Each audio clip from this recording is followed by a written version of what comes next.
basketball movement blueprint. You like that? That's it.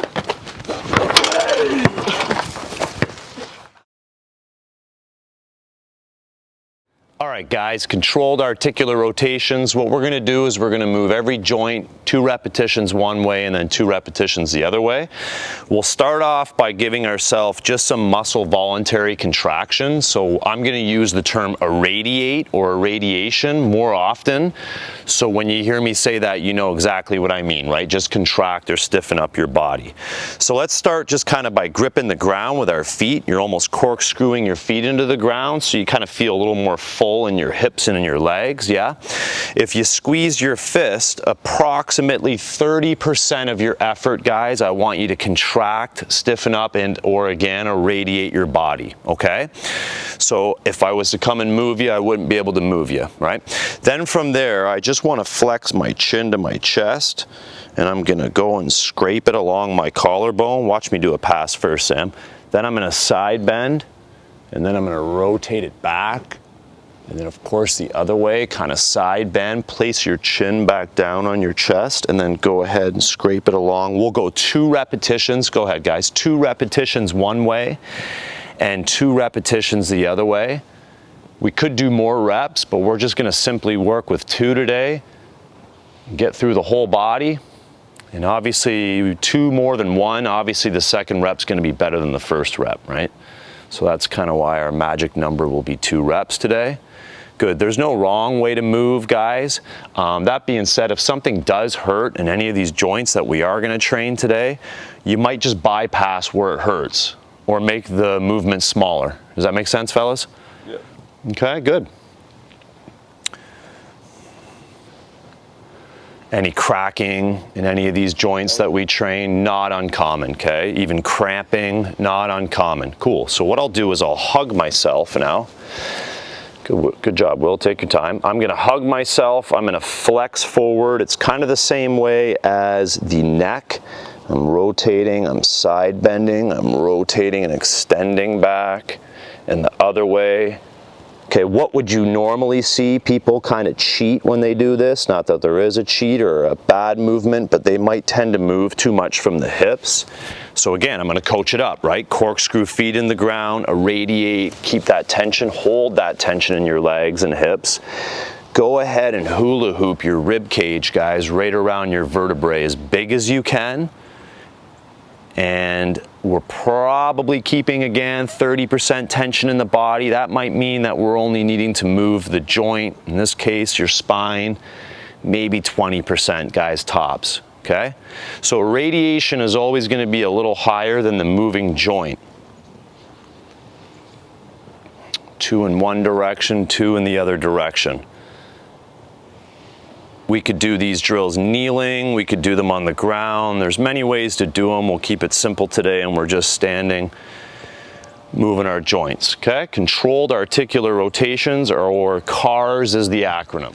So those would be for your subscapularis or your shoulder blades. I like to use the tennis balls here, especially when we get into some of the shoulder work, just because I get to squeeze it a little bit more, and again, I can feel that that irradiation, right? So now my arms are out, not quite out in front, not quite to the side. There's nothing wrong with being there, but the shoulder blades might move a little better if you're on this 45-degree angle. So we'll go a couple each direction. Go ahead and join me, guys. And notice I'm keeping my arms parallel to the ground at all times, trying to not break or bend at the elbow, and trying to not move from the neck or the head, just in your shoulder blades, guys. All right, make that movement as big but controlled as you can. Let's keep those arms parallel, there you go.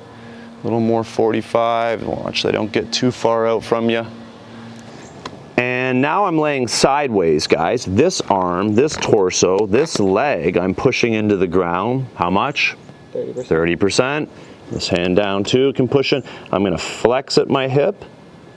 I'm gonna rotate my leg out here to abduction. Look at this, how I rotate now. And then I bring it back into extension. If I was to go backwards, which we'll do 2 forward and then 2 backwards, you could alternate them too.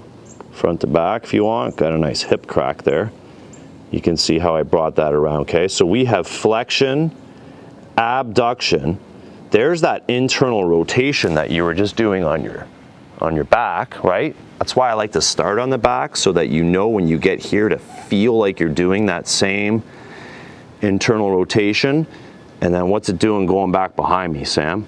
Extension. Extension, you got it. So we'll start an extension when we go backward, but look at how much my knee is flexed too, okay?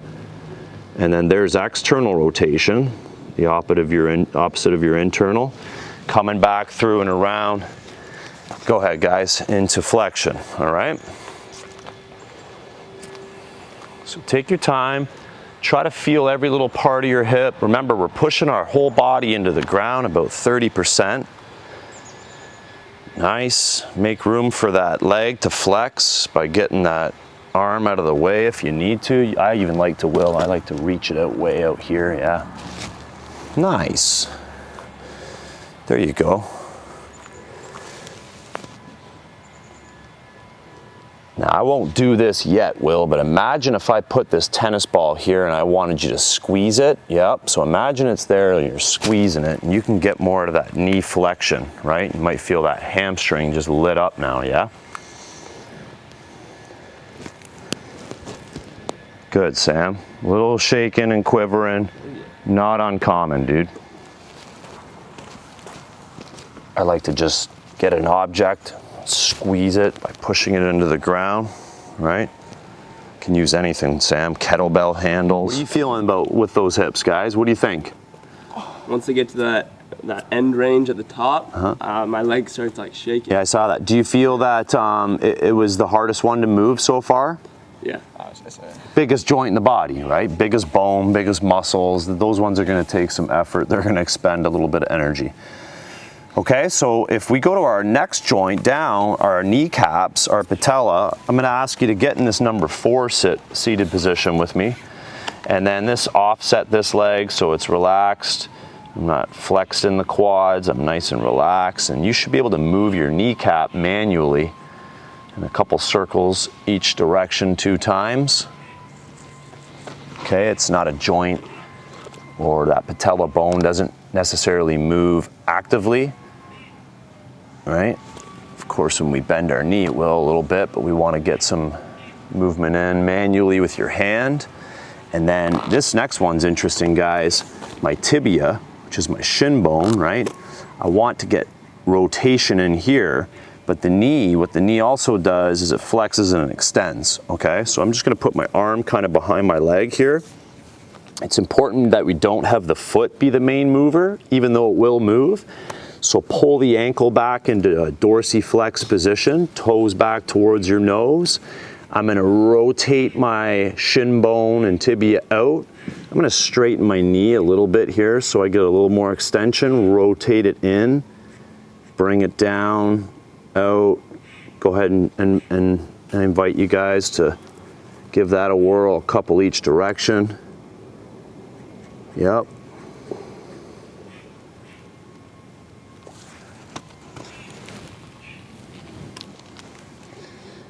After 2, just reverse it. So then we're going in to out. Okay, guys? Yep. Just enough that you feel a little hamstring stretch there, nothing crazy.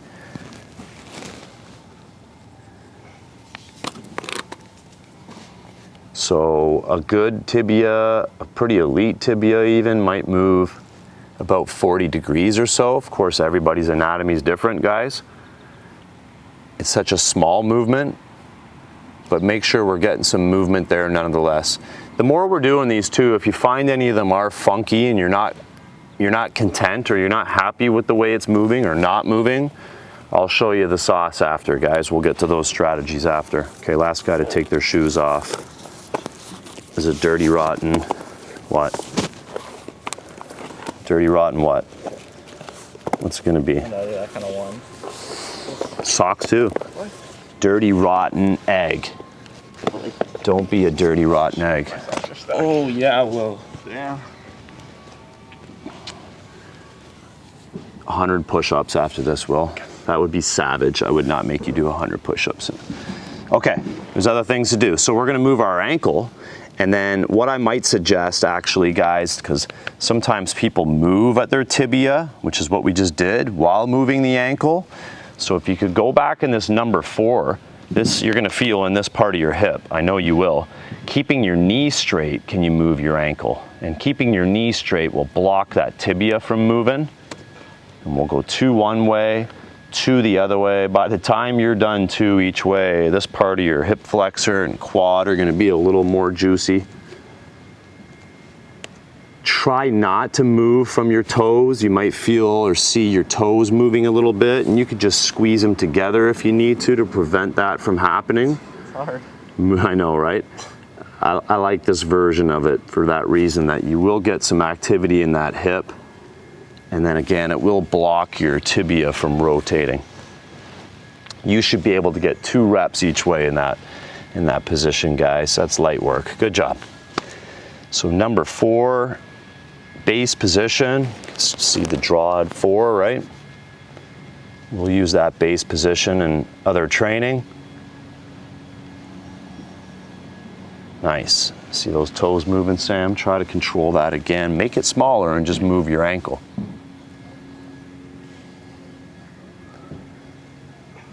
Very nice, guys. Okay? Toes, cracking, eh? Toes, I'm gonna have my great toe, which is your number 1 toe, or big toe, lift that up as far as you can. Without your 4 lateral toes, place that back down. We're gonna do that for 2 reps. That's it. After that, we'll go 4 lateral toes, countering, and keeping your big toe down. Brilliant. And then what you're gonna do is pull all 5 back, push just the big toe down, keeping 4 lateral toes down, you know it, 2 reps. And then lastly, keep the big toe back and push the 4 lateral toes down.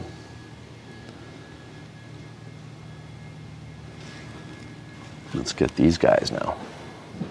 There you go. Good. Did you see, that will help you in the future. Like, you might want to hold that big toe back. We'll get to that. I'll show you the strategies as we get going, guys. Go ahead and switch feet.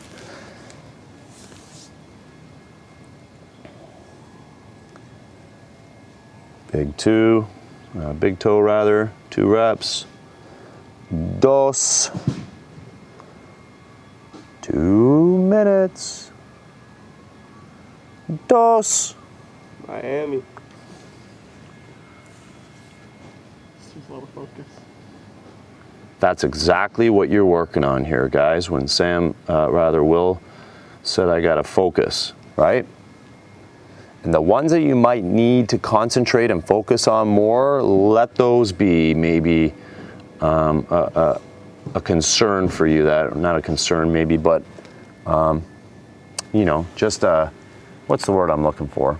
Just make a note that that might be something that we might want to train a little more in the future. Okay, back to the first foot now. What you're going to do is you're going to squeeze them together, which is adduction, and try not to let them curl down or lift up, guys. Just get them like the court squeezed together, laterally, right? Or in this case, medially. And then spread them apart more laterally, so we're abducting. And again, try not to let them lift up or curl down. Go 2 of those. Before you switch feet though, what I'm gonna also want us to do is get into these secondary and even tertiary knuckles of my toes. So now, watch what I do here where I flex them like I'm gripping the ground. And then what I'm gonna do is I'm gonna pull them back and spread them apart. Okay, because you're gonna notice when you flex those knuckles right down, you're gonna kind of feel like they're squeezing together a little bit, right? At least I do. And then when you pull them back, spread them apart. Okay, let's switch feet and do that. So we got medial, or rather adduction, and then you got abduction, spreading them apart.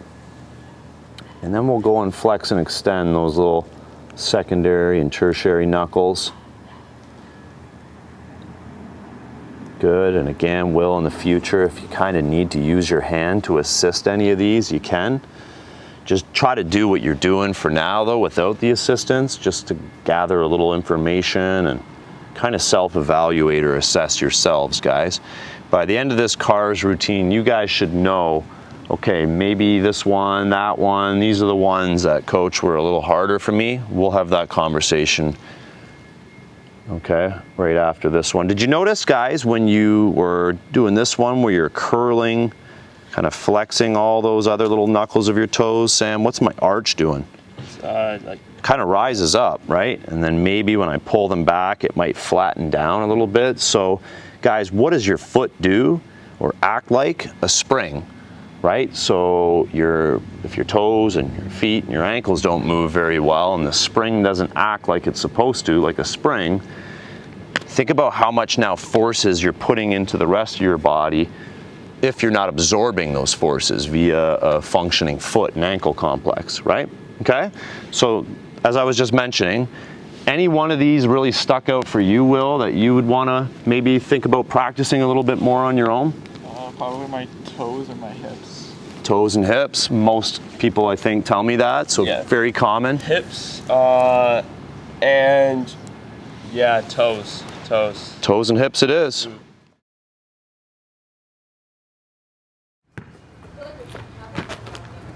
Hey!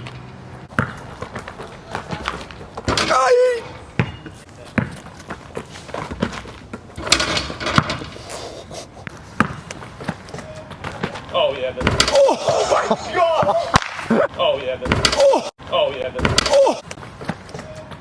Oh yeah. Oh my god!